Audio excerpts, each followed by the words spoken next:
This is a myth that elegantly describes the journey of discovering your soul's mission and true destiny in life, an encounter that always begins under the cover of darkness, that we hide from ourselves and others for fear of mockery and the recrimination of mainstream culture.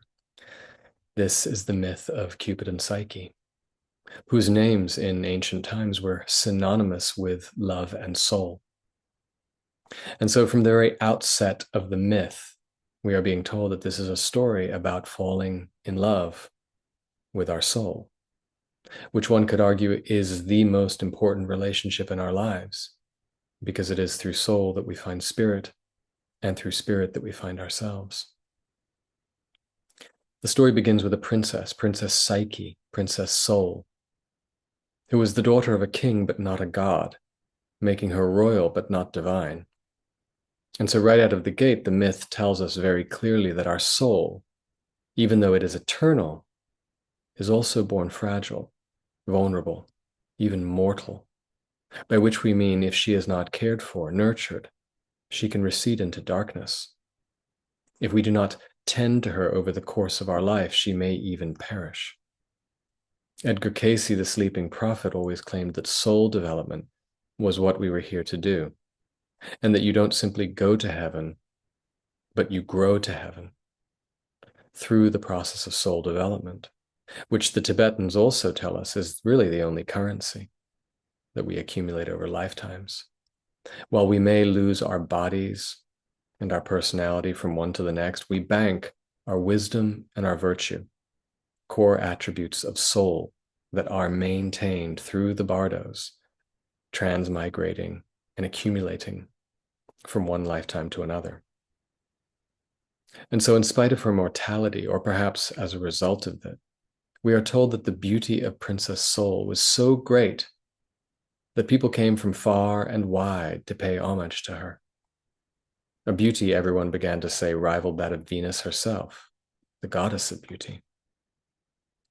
This reputation of Princess Soul eventually reached Olympus and to Venus herself, who, upon hearing of this mortal upstart, became enraged with jealousy and quietly began to conspire against her.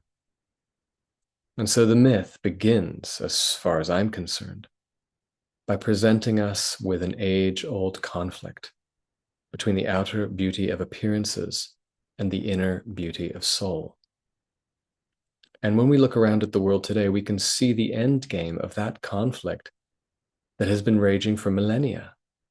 Soul has long been overrun and concealed behind a never-ending mass-produced shimmer and shine of superficial, disposable consumer goods that only worships at the altar of Venus.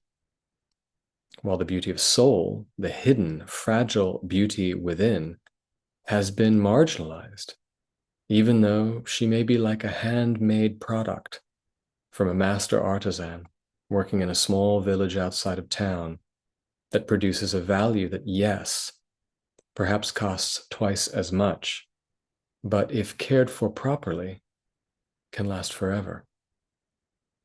And so what does Venus do? What does the hyper-consumeristic machine of the world do to cut out the competition of soul and solidify her monopoly over the people?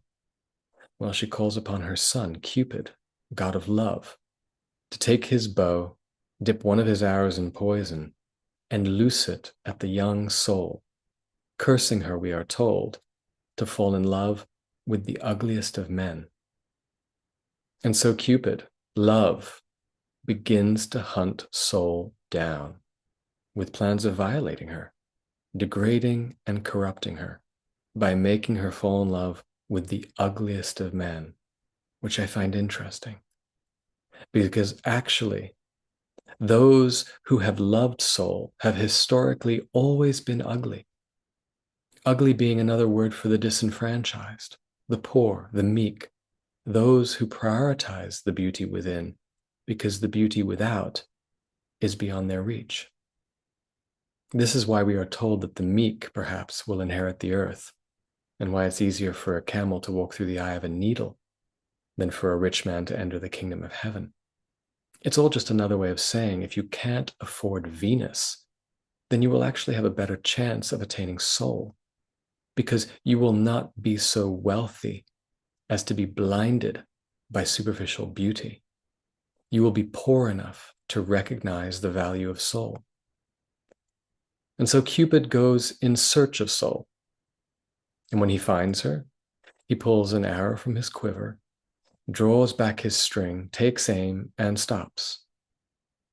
Because as he gazes upon her, he suddenly realizes that he cannot fulfill his charge. To his astonishment, he realizes that he too has fallen in love with soul. And here we have a transmission, a bulletin from the collective unconscious that really is as stunning as Know Thyself, or As Above, So Below, or Hey Jude, that states so very clearly that there's nothing that love loves more than soul. And so love stays his arrow. But knowing that soul is still in danger from the wrath of his mother, jealous Venus, who still threatens to choke fragile soul like a lily among the weeds, like an organic garden among the factory farms, like a craftsman's workshop among the Walmarts, love decides to hide her from the world. And so he carries her to a faraway palace where no one can find her. And in that secret faraway place, love and soul begin to meet. And every evening after the sun has set, love arrives under the cover of darkness and communes with soul, never truly revealing himself, keeping his identity secret. And of course, such is the story that we all go through with our soul. Because when we begin that relationship, it is always timidly, haltingly, in private, when no one is looking. We all begin writing poetry secretively. We all begin strumming our guitar in the attic quietly. We all sneak into the temple, chapel, zendo, or energetic heart a little self-consciously at first, hoping not to be seen by friends and family who may still be under the spell of surface beauty. For a long time, we are not ready to bring our soul into the light of day, to love her publicly. We are afraid of what people might think and of what may become of us if we do. And so love meets soul in secret, at night, in darkness, and then leaves every time the light begins to rise over the horizon, not yet ready to commit to his soul and walk with her, arm in arm, shoulder to shoulder, into the public light of day. But the myth, which is life, tells us that if you begin to secretly and sacredly court your soul, then at some point she will turn to you and let you know that she is courting you too. And that if you do not give up, a moment will come where she will find you, which is exactly what happens. While love is sleeping one evening, soul rises in the darkness, having had quite enough of these brief clandestine encounters. And she very quietly lights an oil lamp and silently approaches the slumbering god of love and draws the flame to his face and illuminates it with her light. And in the process, causes a drop of hot oil from the lamp to fall onto his skin, burning and awakening him with a start. And so here we are told that if we commit to seeking out our soul, she will at some point find us in the darkness, and it will always be a trial by fire, a rude awakening, a burning, an anointing, which is to say, a christening, pre-Christ, which is what the word has always symbolically meant. The oil in the lamp represents a highly purified substance created by applying massive pressure upon something very small and fragile.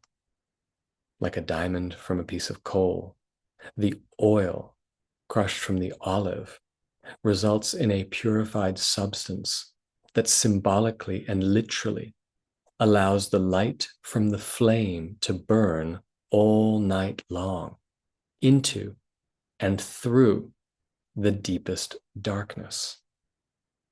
And so love, in this way, is christened, anointed by his soul, and awakens to find that he can no longer hide from her, because now she has seen him.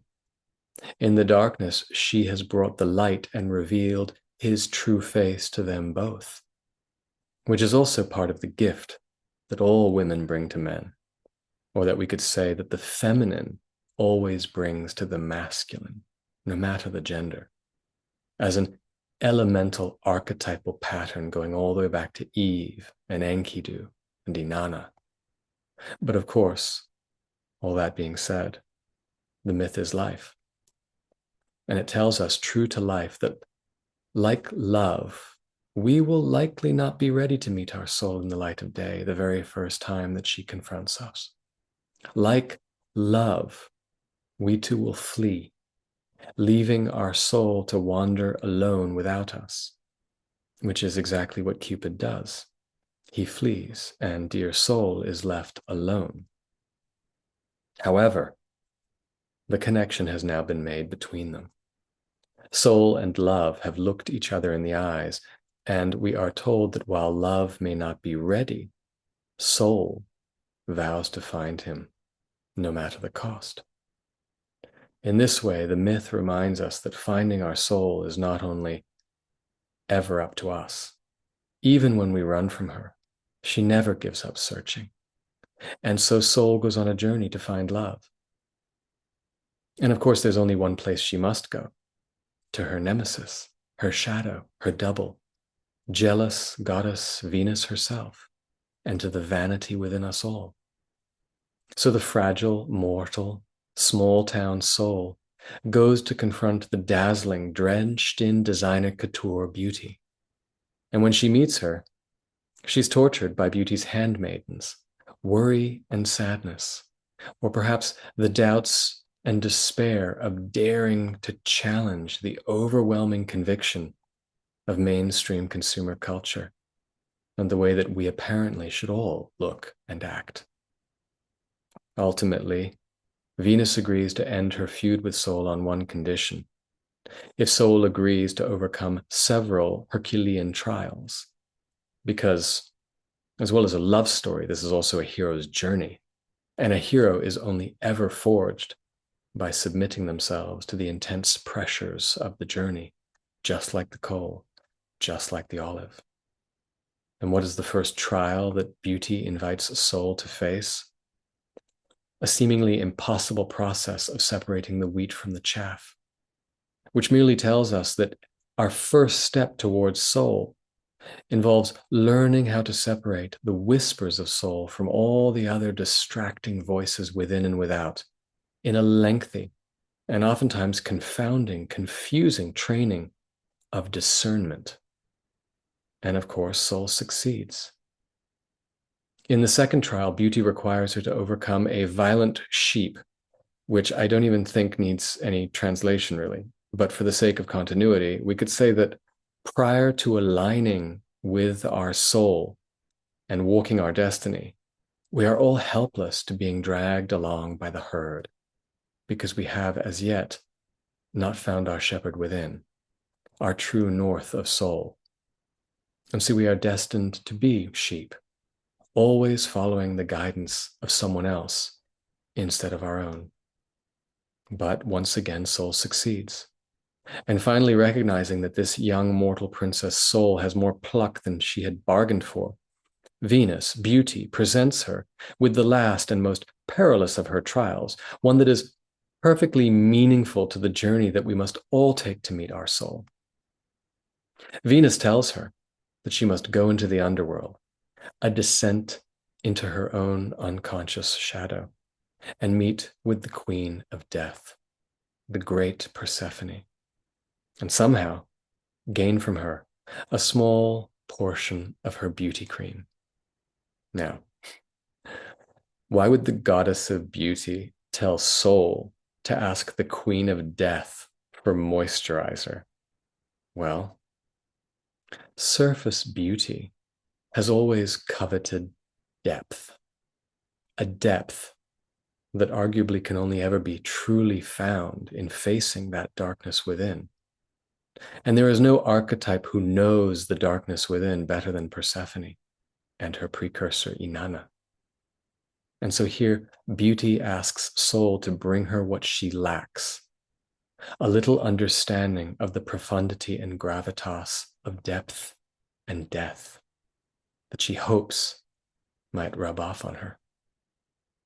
And so Soul descends into the underworld and meets Persephone and asks for some of her peptide, caviar-infused night serum and receives it, in a small box no less, and returns triumphantly to the world to present beauty with her prize. However, before she does, she can't resist opening the box and looking inside for herself, even though it was the one instruction Persephone gave her, to not open the box.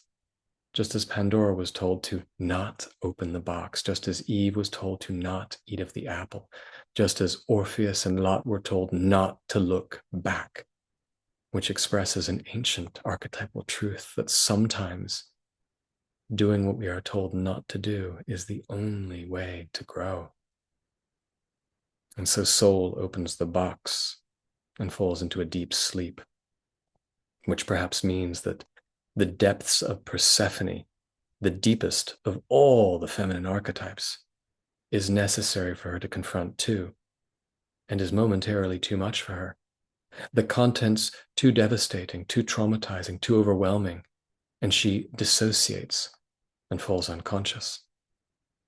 But in the nick of time, she is found by none other than Love, who is now ready for her. Perhaps because she has finally integrated everything that she has needed from beauty, from death. And with a prick of his arrow, which should make us all blush, he awakens her.